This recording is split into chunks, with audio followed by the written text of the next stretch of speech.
Welcome to another episode of Living Your Spark Second Half. And I have the perfect guest who is sparked in her second half. She is a friend who I met through my coaching business, or not through, well, we had the same coach. And so, yes, we met through my coaching business. She has a coaching business too. And so we are similar. We have so much of our past experience aligns, coming from corporate jobs and having this passion deep inside of us to help others and start our own businesses. But she talks about her backstory and how she overcame some serious relationship problems with her second husband. Her first husband passed away and she was young and left with a small child. And she goes into that story about how she just figured it out. And so she's somebody who has a lot of chutzpah, I would say, and she figured it out. She went back to school, got her CPA, and she ultimately met her now husband. But they had a lot of problems, and it came to a big decision point in her life. She talks about what that was. She gets very emotional, so there will be a pause, but I think it's effective because it just shows you how that really literally moment in time changed her life and sent her on a whole new path to a better relationship and ultimately a new passion and purpose, and what I think is really her purpose. Because I think, as I say all the time, our lived experience is with the lessons we need in order to serve in the way that we're meant to serve in the time that we are here. And so I think Jill is a perfect example of that. And I love her enthusiasm and her fashion sense. So if you watch me on YouTube, you got to go over and see what, if you don't watch me on YouTube, you got to check it out, because she's always dressed to the nines and looks amazing. And she makes me and my like t-shirt look a little frumpy, but I'm just a casual person. I don't have the fake eyelashes. And although I would love to learn how to do those because they do pop your eyes. But she does it well, and she looks amazing, and she exudes such happiness, because that's where she is in her life, doing what she loves and being with who she loves. So without further ado, here is the interview with Jill. Welcome to another episode of Living Your Sparked Second Half. I'm still getting used to saying the new name. I have today with me kind of a friend. She's one of my business besties, I'd call her, because we're at a retreat together and we got to spend some time together. Her name is Jill Romig. And I can't believe, Jill, I haven't had you on the show before. Well, I'm so glad to be here. Yeah, I'm so glad you're here. So, and we have so much in common that although she's a prettier, like fancier, more fashionable version, but like our paths and what we have done as we've aged has been very similar, where, we recognized our relationships were in need of I ended up getting a divorce. You didn't. And we're going to talk about that. And now you have a great relationship. You did the fitness thing. I saw some pictures of you recently from back then, before you had your transformation. Yes. Oh my gosh, it's like a completely different person. But you did Beachbody before I did Beachbody. So, but she's done a lot of different things, and she's also a CPA by trade. So she is kind of following her dreams in her second half. And I wanted her to get on and share her story and what she's doing right now. So welcome. Hi. Hi. I'm happy to be here. Thank you so much for inviting me. I'm excited. I'm excited to talk about whatever it is you would like to talk about. But yeah, I did start out doing Beachbody as a MLM, and I'm still actually a coach, and I don't really do that really at all, but I still have clients that still love their Shakeology and love the workouts. I still do the workouts. I did one this morning. I need to get back to it. Like things have been crazy lately, but I've been an instructor for fitness for over 25 years. I used to sub Shalene's PIO class back in Irvine when I lived. Shalene Johnson is who she's referred to. Yeah. And so, and when that was going on, I'm assuming the picture that you saw was when I had lost like 20 or 25 Well, pounds. it was before. It was like your before before and picture. after. Yeah. So that was funny because the day that came out, that picture came out was the week that we had one of, you know how we go every year to the events, and some girl had recognized me from that picture, and she's like, "Are you Jill?" And I'm like, "Well, yes, I am." She's like, "Can I get your autograph?" I was like, "Yes, you can." That's so cool. My one moment of fame. That's so cool. I had somebody come up to me at the airport once and Oh, say, yeah? yeah, I was at the standing in the Starbucks line in the Charlotte airport, and somebody came up and said, "Are you not your average grandma?" Oh, yeah. At least it's a current identity. Yeah, that's awesome. Yeah. Almost. And so yeah, I've been not your average grandma for since 2014 or something. Yeah, Yeah. 2015. But anyways, yeah, so that was really fun because she dragged me over to the gate to meet her husband. And Oh, yeah, so nice. it's really Yeah, it's fun when you fun. feel It's like you fun. realize that what you're doing is really inspiring Impacting. people. Yeah, Yeah. for sure. Yeah. You've inspired me from day one. I knew, like, you joined Next Level when I joined Next Level. And I remember thinking we really need, and I don't know why we haven't. Like, I really like your journey has been so similar to mine, trying to figure out how it is that we can connect to the women that we want to connect to. And I just think that being part of Next Level has also helped us really understand our authentic self and really shine our inner light. And the more we do that, the better we show up in our relationships. And I think 100% I've seen that in you as well. And I know I've seen that in me, and my family has seen that in me, which, you know, just really reinforces everything. So yeah. And I just share one of the things I love about you, but just so people know, Next Level is our business mastermind that we're in. yeah. So we have a coach and he teaches us how to have an online business, but it's so much more than that. He's a mindset coach. I mean, he's taught me so much. Just the retreats alone, breakthrough after breakthrough, and he takes us through these visualizations. I've had some huge breakthroughs in those. Yeah, for sure. But it's so funny because you are somebody who will ask anything. Like you are not afraid to ask what some will perceive like, I can't believe she's asking that. But like we're all sitting there so thankful that you were brave enough to ask the question because the answer is so powerful. Well, that's funny. Sometimes that's to my detriment, maybe because I show what I don't know. But you know what? I come to it with a beginner's mind, and I'm never going to learn if I don't ask. And you know, if I'm embarrassed, then I'm embarrassed. But I don't think I'm really, you know, to some extent, maybe it shows that I my inexperience in some areas, or like that what I don't understand. But some things are, to me, are like, some people don't understand accounting like I do. You know, like I get the certain parts of accounting. I'm not going to say I know all, you know, like financial, you know, things for different areas, but for audit or for nonprofits or for whatever I've been trained to do, I'm really smart at that. And somebody would ask a question and I might think that's a dumb question because they don't know audit like me. But when it comes to like business and online stuff and Facebook ads and, like, you know, like the kinds of things that we do, some of that's like foreign, like a foreign language to me, you know, and so I'm going to ask the questions, and some people like have to bear through it, I guess. I don't know, but you know, I don't know if it's brave or stupidity, but I ask. I think that you just have this inner confidence that you know you're smart enough and you don't care if you don't look smart to other people because you know you're smart enough and you know that then you have this determination. You know, we kind of have that similar. We're very determined, persevere. We're going to figure it out. God damn it. No matter what. Yeah. And so you put yourself out there because you're like, I know I'm going to figure it out because I'm smart enough to do that. But some people, they either lack the inner confidence or when they're around other people that they perceive as like having expertise they don't have, then it makes them feel they worry about being judged. And so, and I already know that people judge me. So, you know, either be myself and they judge me, or be somebody else and they judge me for not being myself. So either way, you're getting judged. So yeah. And then if they judge the person who you aren't, and then you like they make a connection with that person, you might not even like them because they're not like you. Yeah, it's so crazy. Like that was one of aside from my marriage, you know, situation, but people that I had met when I moved to California.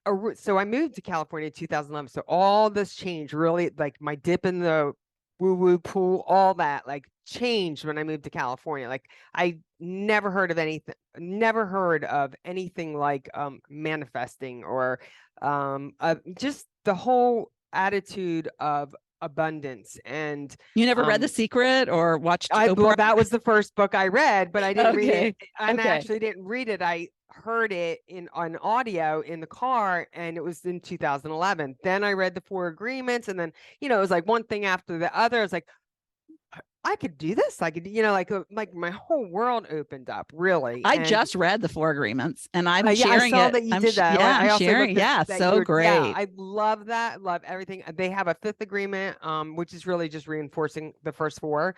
But I just saw that on Amazon. I was like, oh, I guess I better order that and read it and then it's share that on my podcast. I just was going. I just started another book today. The Ego is Your Enemy. I had just finished. Like I have some that I've started and they don't keep me going. So I just finished Mindset finally, and then I'm starting Ego is the Enemy.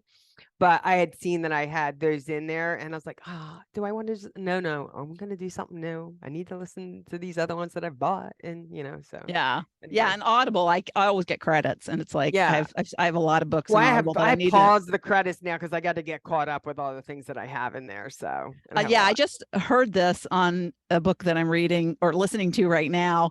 Is that because I like to take notes. I know you do too, and so. We were sitting next to each other, and she's like very organized with her notes. My very colored, colorful different colors. Yeah. And so this guy who was speaking said you should also have the print version in front of you so you can read along and highlight because it helps you retain the information. And I thought that was so fascinating. And he said, I'm not trying to get you to buy my book because you can get it for 99 cents, I guess, digitally, because you can highlight digitally.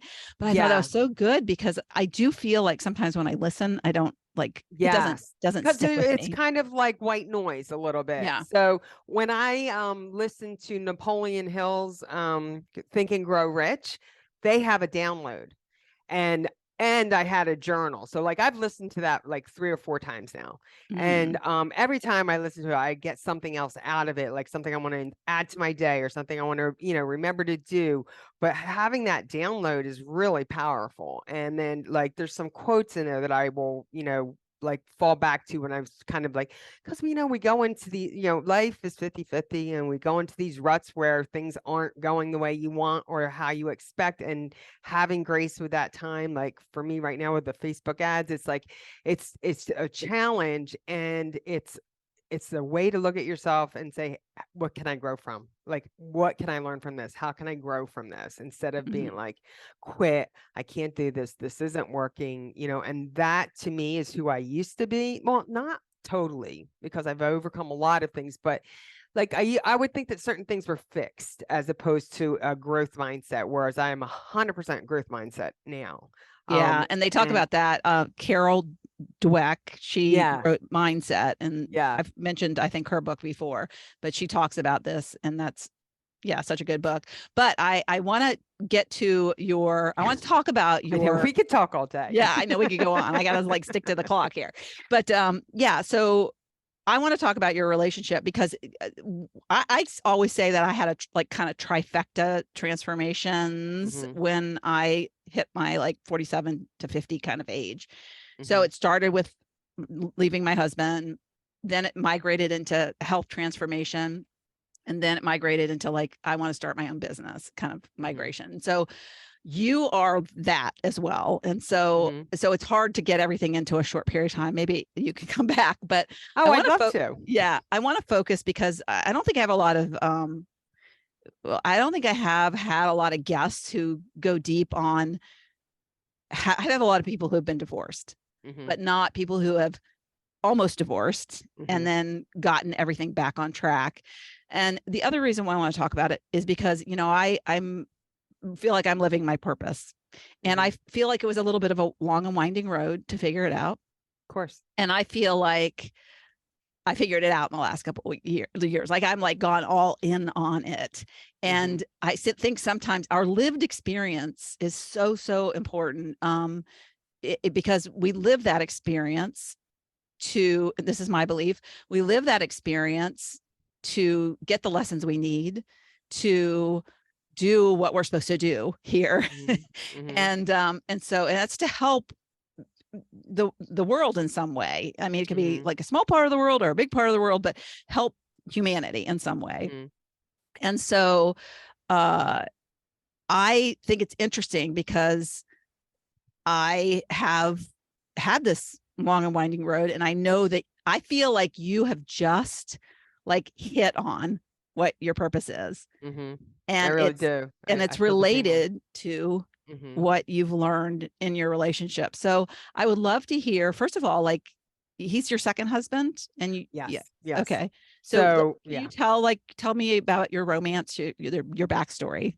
Okay. So I don't know how far back, but you wanted to go, but yes, he's my second husband, but my first husband, I didn't divorce either. He passed away when we were young. And that was, one obstacle that I overcame. Moved to North Carolina with my daughter, who was at the time 4, and then went to college. Yeah. Master, got my CPA, all that. Very determined, very, tunnel vision. I was like, I can't afford to take this exam twice. I'm going to pass all 4 parts the first time I take it. And people are like, oh yeah, sure. I'm like, oh yeah, you don't know me. And so I did. And then, and I got a job with IBM where they let me work from home, so Brittany was raised by a single parent who, by all accounts had, like, I was collecting Social Security initially because I was going to school full time and working part time. And then once I graduated, started making money and was able to build my own, wealth and worth as far as financials and own things. And then I met my current husband, and we got married February 14th, 1999. Great day. It's my birthday. Yeah, really? Yeah. So unfortunately for my husband and I, it's also the day his mom died many years later. Like, just the date, Valentine's Day. So it's like, it's our anniversary and it's also the memory of his mom's death. But maybe you can make it good by celebrating. Yeah, well, we appreciate her every well, her birthday just passed too in November. But anyway. We can't pick our death dates usually. That just I know. Most Christmas, of us, my husband has a few deaths and it kind of, brings him down too, but it's life goes on, right? And all we can do to benefit our lives is to make sure we're showing up authentically as ourselves and not waste this precious gift that we're given. And I think that I've been a lot of my life because I was driven as my daughter was my why. Like I was very driven to make sure I could afford a life for her because we were living on Social Security. I was living, paycheck to paycheck until I got an education. And then, I got student loans and I did everything I could just so that we could live the kind of lifestyle I thought that she needed to live. Today, my life is 1,000 times different than it was when I was married to Rob, my first husband. Like, I don't even think I could have envisioned me having the life I have now. Well, how old was your daughter when you married? So Rob, he died on Father's Day of all days. She was 3 and turned 4 in August, and Father's Day is June. So she turned 4, and I had gotten my associate's degree from a community college that year. And then we moved to North Carolina from New Jersey because I was going nowhere quick if I stayed in Jersey. Like, like I had to get out of there and just focus on her and me and just kind of like regroup, refresh, whatever you want to call it. But I just had to redirect my attention from the things I was involved in New Jersey. And so by doing that, I was able to focus on school, focus on her. But what I didn't do is maybe focus on me and so what I brought into my marriage with my second husband was a lot of trauma from growing up and a lot of things. And we didn't talk about it. I had just pushed those things so far down and didn't even realize they were there. Actually, until an event with Shalene, and this was right around the time when I'm kind of jumping around, but my poor husband, he has put up with a crazy woman. That's me. How old was your daughter and how old were you when you married? So Todd met Brittany when she was 8 she went from Brittany to Rose. That's her middle name. So if you hear me say Rose, it's Brittany. But so she was 8 and she's 36 now. But we didn't get married until she was in 8th grade, 7th or 8th grade. So I don't know, it's another 7 years later. Like 12 or 13. Yeah, because I met him while I was at East Carolina, and then we got married after I graduated with my master's. So I graduated in 97. We got married in 99. I was like in my early 30s, and so then fast forward to the housing crash 2009. He lost his job. He was with Grady Way, and I still was a CPA working at a local firm in North Carolina is where we were living full time. And he got an opportunity to, after 2 years of being unemployed, but fortunately we were smart with our money and we had paid off we were debt free at that time. But I was still working. And so we took those 2 years and did some traveling, and I was able to work remotely. But then when I moved to we moved to California in 2011 when he got the job with Yamaha, who he currently works with. And that's when it was like we had a nice home, we had money, the kids were grown and gone. There was nothing wrong with our life on the outside, but we would fight about money, we would fight about stuff. And like, he's a very calm, cool, and collected person. And he would say, I don't know, do something very tiny. And I would go from 0 to 60 of like irateness. Like I had all that I had pushed down, like everything that he did. I like, just like in the 4 agreements, it was all about me. Everything he did was to make me mad in my mind. That's how I perceived it. So I showed up like an ass, and I didn't. You made assumptions. You took things personally. Yes, all those things. Yeah. And you know, I didn't really realize it. Like, I really blamed him for a lot. I was very much in an emotional childhood personality. Like, I didn't own my actions. I didn't, like, if we had a fight, it was his fault. I just, that was a lot because of my trauma. And I didn't understand that I was going through that. But when he put that piece of paper in front of me and said, I can't do this anymore, I was like, did not mean to do that.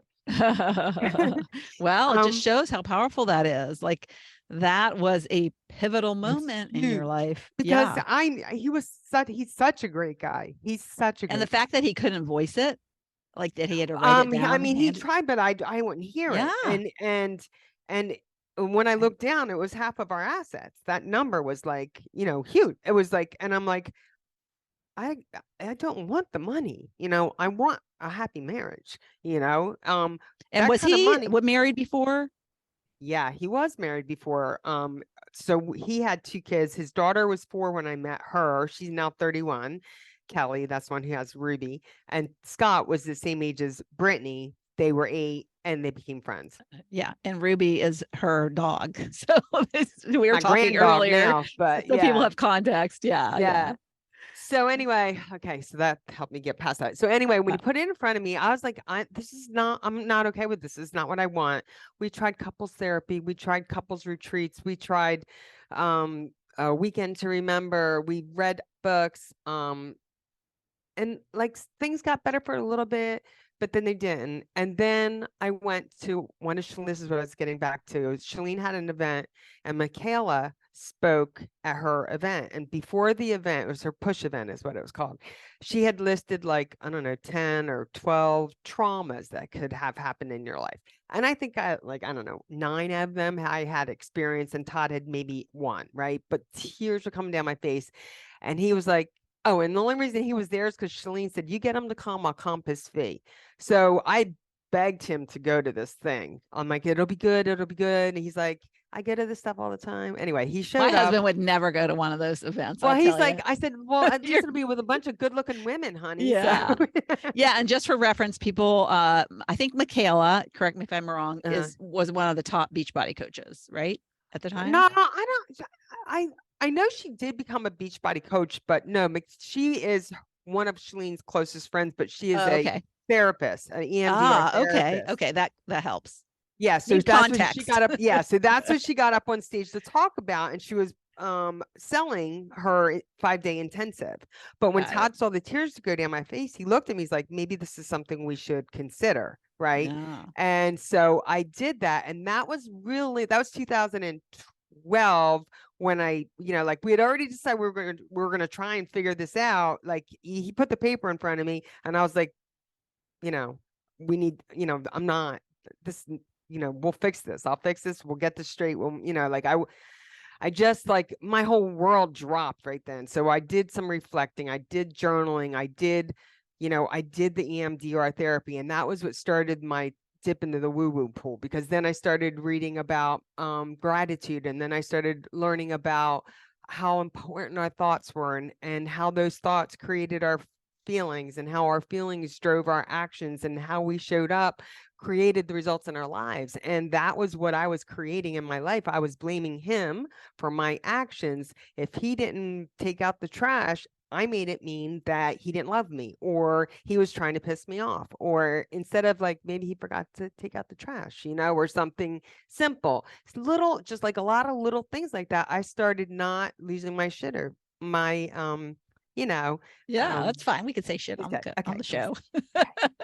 And the people who don't like it, they can just turn the volume down. Turn it back up. There might be. But yeah, so this is to me like such a great example of the good in network marketing. I mean, people can say all they want, and I know I was like really anti-network marketing, MLM, and I'm not in it anymore. But the personal development, the lives that are changed because of what they teach you mentally or what they provide for you. I mean, it's your choice whether you take the, right. And I think that take that information, but yeah, so great. Yeah, I think that's, that's where, and that's like when I explained, like I was saying, like nothing was wrong with our relationship as far as, like we had everything we could want for, but we weren't growing. Like we weren't, what I mean? We were coasting, and when you're coasting, you're going downhill, and we just like it started picking up speed. You know what I mean? Like in our relationship, because we weren't doing, like we just weren't. I wasn't learning anything. He might have, like Grady White before was making him go to like personal growth events, and Yamaha, they'd make him move that cheese, or Who Moved My Cheese, or I don't know, like whatever books they had to read stuff. So he was at least doing that, but I wasn't doing any personal growth or any personal development until, what just came up for me is that, and I don't know if you find this with the women you help, but I have people that feel guilty for wanting more than okay. Like they're like, I should be happy with my life because a lot of people have it worse than me. Instead of thinking, don't think about anybody else. If it can be better, you deserve more. Like okay is not okay. Yeah, okay is not okay. And I think that yes, 100%. I've run into women that don't and don't even recognize that they're thinking that way, that they have a self-worth issue. They don't understand or recognize it for some reason. Like I have, I have some clients that I've talked to that, because they are either stay-at-home moms or, they're not the big breadwinner, somehow makes them less valuable in their relationship. And in order for them to understand that their worth has nothing to do with how much money they bring into the household, their lovability, their value, that is not tied to any earnings that they make. And that's like a foreign concept to some women, like I should feel like there's one thing to be grateful and be in a place of gratitude versus I don't deserve. There's completely, you know what I mean, like different. We all deserve to be happy, healthy, and contribute to society. I think our purpose is to expand. And it's not just about the monetary, because I was a breadwinner, like pretty much my whole marriage. And so, because my ex-husband was a police officer, but I found that my value, I never felt valued, you know, and it was in other ways. I didn't finish my degree in college, so that was a big thing, you know, like I'm not smart enough. So it's so funny that lack of value can show up in so many different ways, or be because so many of these beliefs that that really aren't true. So yeah. And so same with me. So like I was a non-traditional student. I graduated top of the class and everything, but I was also a lot older than the kids that were graduating from ECU because I had a child, you know, and was going through school. So I didn't tailgate and I didn't do the fun stuff. I worked full time, worked part-time, went to school full-time. And then Brittany had before school care, after school care, and ballet, or, you know, acting class or whatever. Like I was like full on, you know, mom, student, and employee, and just doing like nominal work. But so I didn't have that same experience, you know, but when I'd go back to say reunions, I'd compare myself to my friends who had all graduated first from, you know, that all their kids are now in college, where my kids I have grandbabies, you know what I mean? Like we, you know, it's like we have a whole different life experience. And, you know, I that's great for them. And I love all my friends that I grew up with and everything. But when I was younger, I didn't think I was good enough because I didn't, you know, I got pregnant and then I had to drop out of school. And then, you know, so I had that image of myself like not good enough. And so I brought that baggage into, and that was one of the luggage pieces I brought into my marriage with Todd. And so I want to move into the juicy part, because you know, you're talking about your relationship, and how I alluded to earlier that I really feel like you're coming into what you're here for, why you live this experience, and what you're here to do and serve, and why you're an expert at it. And I think, and I've watched you, just like you were talking about watching me, we're observing each other. But you've recently made a pivot because the other thing that we have in common, we have the same photographer. And remember, we did a photo session one day. Yeah. And you're always like and I think you talked to like from frumpy to fabulous or something, but you always dump the frump. You always are done up so well. You look like, it's like you're noticeable. Like when you walk into a room, you're noticeable.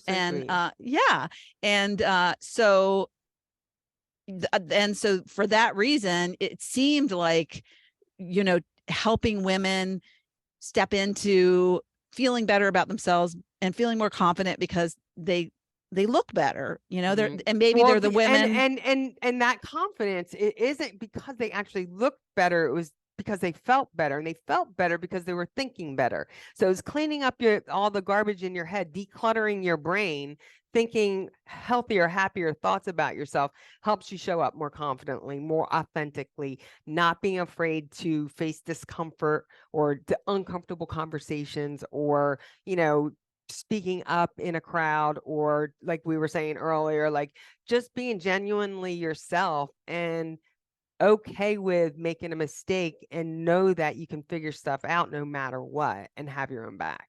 You know? Yeah. But you did have, the messaging was all around, because sometimes you need to like bring them in based on something. Oh, I'm going to look better. I'm going to I'm going to know how to put on eyelashes, and I'm going to look like Jill. And then, and then you're like, get at like what's really going on. But I think what's so important for people to hear is that you and I are both coaches, right? So we do intense personal development, just because first of all, it helps us, and then whatever we learn, we can help other people. But we still have our own coach.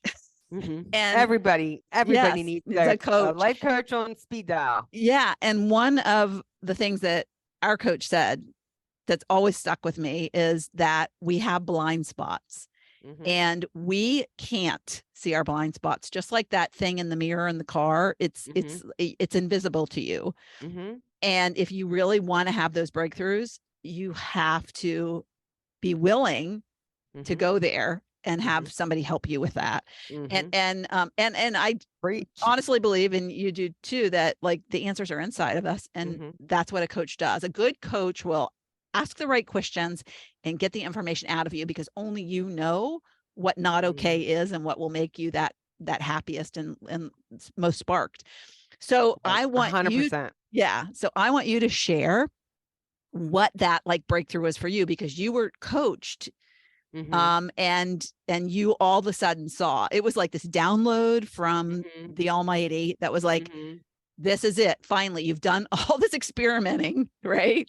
And you've now been certified as a coach. You now have like gone part-time with your CPA. You know, you're just like really on the precipice of like it. And so describe kind of how that felt when you kind of like were like, oh my God. So it would happen during one of our next level well, it was a virtual retreat. It was the $1 million messaging. And so I got selected to end at this last retreat with Brandon. Yeah. She got well, again, you raise your hand. A lot of people sit there and like, I'm not gonna raise my hand. Oh, I was like, please pick me. You're willing to go up there, and we're all laughing. And of course you're talking a lot about things that have to do with relationships like sex. And Brandon was like, oh yeah. Oh. He's like, this is gonna get awkward real quick. I'm like, yeah, that's me. Yeah. But, and I kept raising my hand to give you like because I've been there, Right. So well, I was already sure that's what I was pivoting towards, is relationships by then. But in September is when James had me do my origin story, and now, like when I was writing it out, like I brought it all back to, when did I really change? When did I change? And it was when Todd put that piece of paper in front of me. And I got emotional then when I was telling him in doing the origin story. So the second time I've only ever started to tell that. And both times I've gotten emotional. I need to work on that. But, it's truly when I changed. It's when I started doing the thought work. And so after I gave the whole thing, he's like, Jill, that was amazing. He said, now I'm going to give you some things to help you, share it in a better way, which I probably still need to, I know I still need to work on. But what he said is like, so why are you working with Living Boldly, women, when you could really niche down to helping women in relationships? He said, because I know there were a lot of people that leaned in when you started talking about your relationship. And then there were, because it was virtual, and then people were like typing, and Jill's like, great, Jill, thanks. Great way to make us cry or whatever. And so many people were saying, you need to be helping women fix their marriages. And I was like, oh, like, yeah, that's what I need to be doing, because there's so many reasons. There's like, and I just watched the breakup last night, and I was like, oh my gosh, like I can't even believe I fast was forward that with to the Jennifer very Aniston end. And it's like them arguing. It's awful. But at the end, it's like they get to be who they want to be.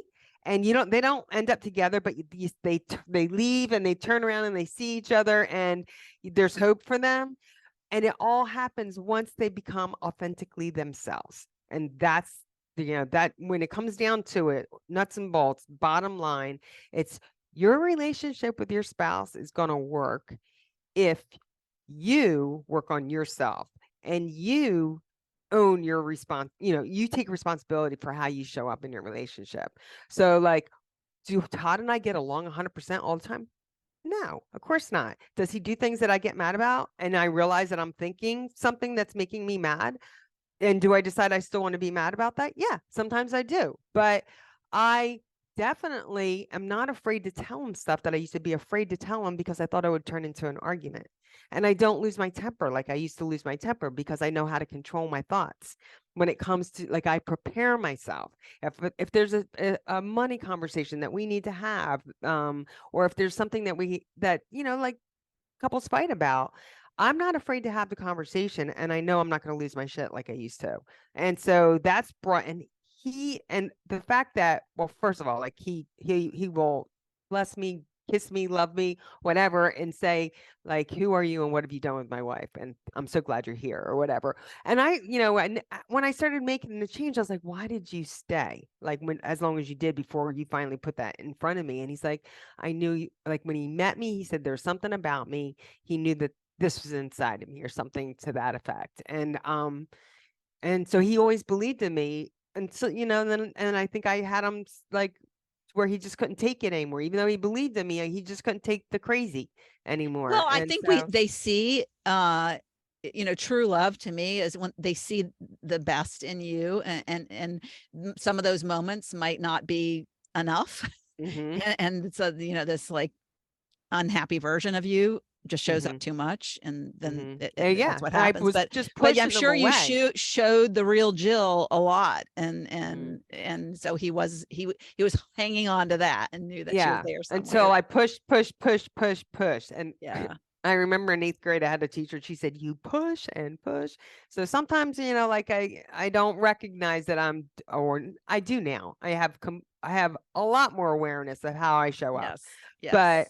But then when we were younger in our marriage, I didn't. And I own that. And same with my daughter, because, like she got shoved, like controlled by me because of me trying to make sure I provided for her, that she had a very structured life. And then when Todd would go on travels, and then when we would spend time together, it was unstructured for a moment. So I gave her mixed signals, and we had some, like problems when she was younger growing up.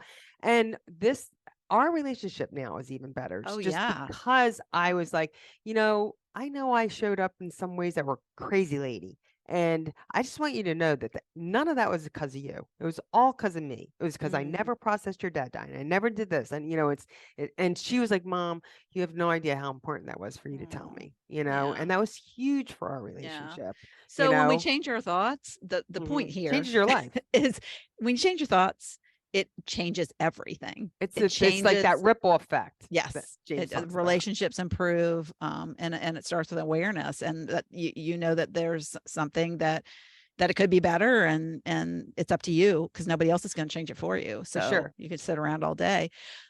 Yeah, that's really amazing. I love that so much. As we wrap up, I know you have something that you're getting excited about, because this is new. It's a new, brand new. And you're doing a masterclass, right? And I was so excited, because I was like reaching out because I go through cycles of like booking guests, and then I have a bunch to record. And I was like, oh my God, I haven't had Jill. And then I was like, oh my gosh, I think she's getting ready to do a masterclass. Oh, I should reach out. So perfect. I thank you for taking the time, because I know you're busy right now getting ready for it. But we're recording in advance, but this is going to publish, I think, the day before. Okay, cool. Your cool. masterclass. What day is your masterclass? So it's the 7th and the 8th, which is Wednesday and Thursday. And on Wednesday, it'll be offered 2 different times, at noon and 3 p.m. Eastern Standard Time, and then on Thursday at noon Eastern Standard Time. So so it's going to be 2 parts, or is it going to be just one? It's 1 hour, but I'm giving people 3 different times to show up live, so they can get live coaching at the end, depending on how many people are there or how many questions they have. So it's off, and it's free, and it's called Rekindle the Romance in Your Relationship, and it's free. And it's free. Or is it? Oh, that's amazing. Yeah, this one's free because it's my first time doing this one. Yeah. People, seriously, I mean, anybody who's listening to this and their marriage is like stagnant, or they're just not feeling. And the other thing that I want to say when you're talking about that before is, like, so many people think divorce is the only option. And then they're going to go find somebody better, or they're going to find their true love or whatever, when they're going to take that garbage with them. My gosh. Yeah.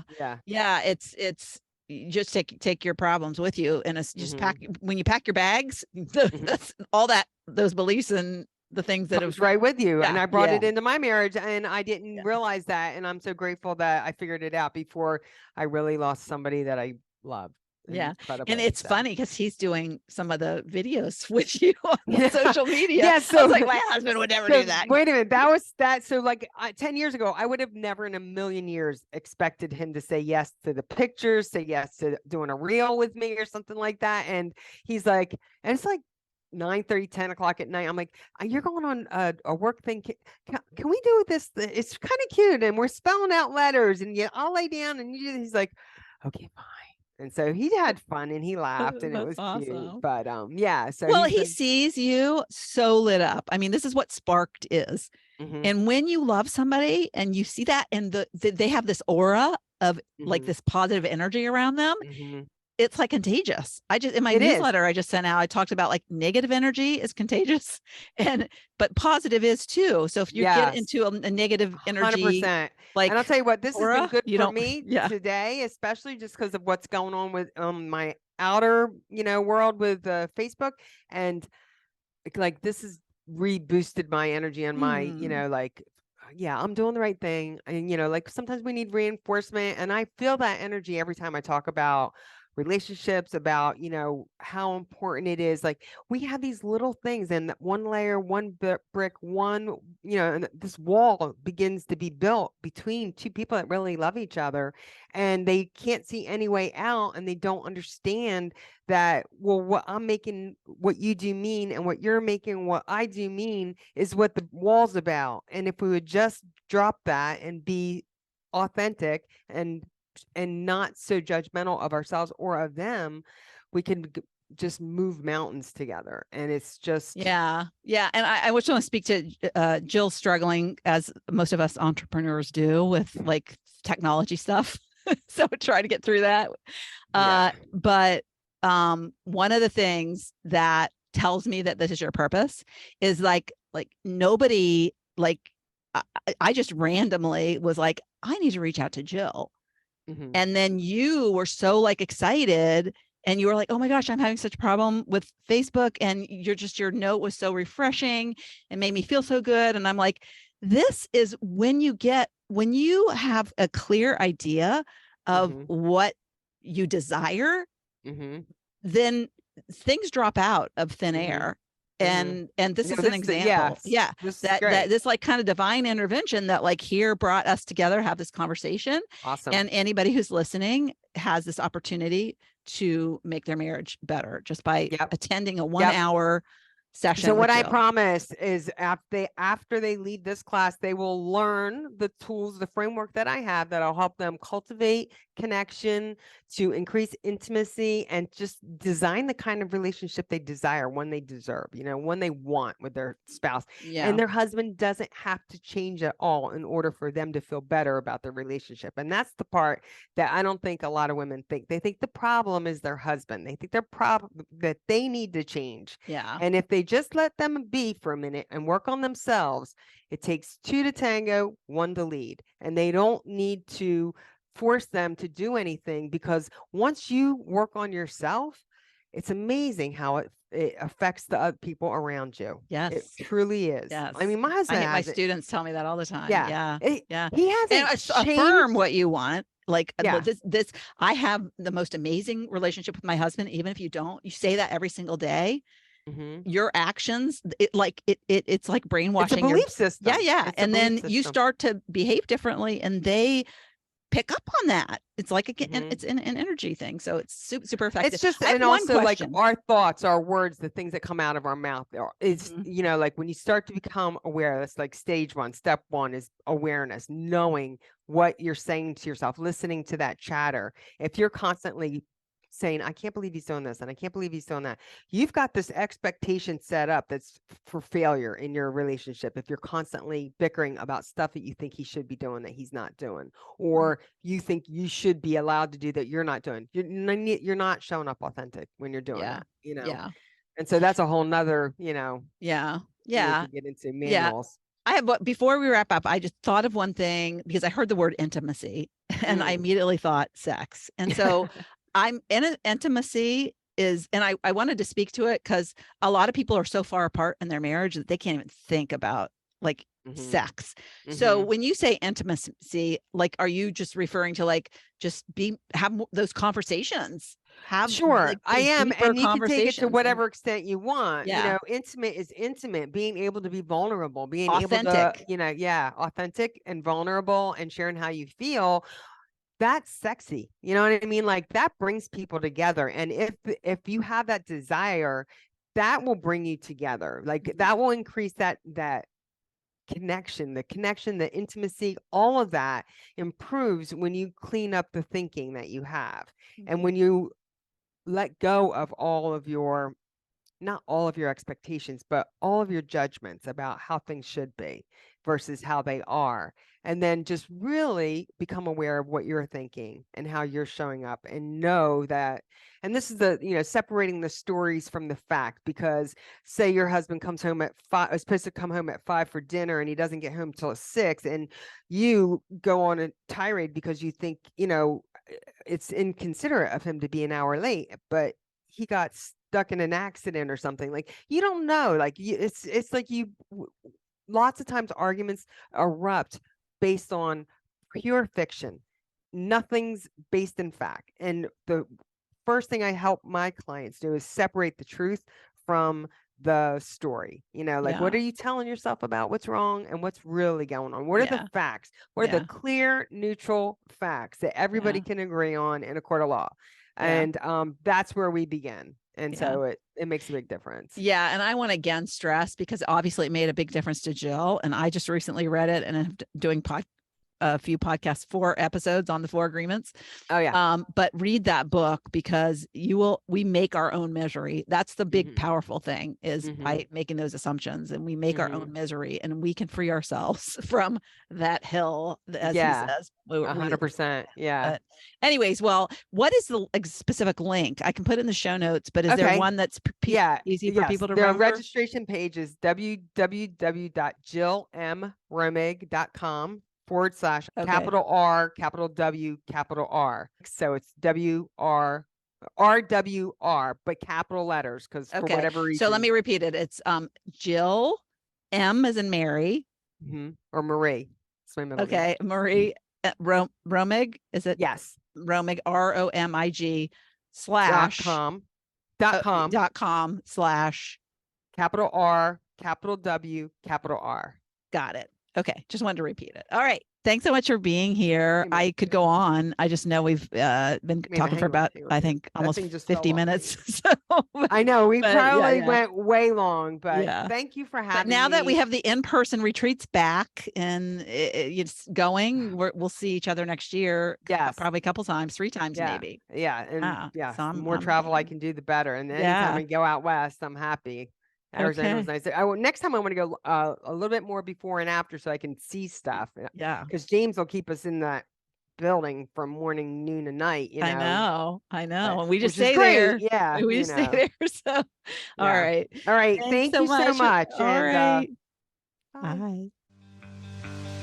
Thank you so much for tuning into the Living Your Spark Second Half podcast. If you'd like to watch my guest interviews, you can find the video version of this podcast on my Not Your Average Grandma YouTube channel. Also, you can check out what I have going on at the moment by going to my website at notyouraverage.grandma.com, or find me on Instagram or Facebook at Not Your Average Grandma.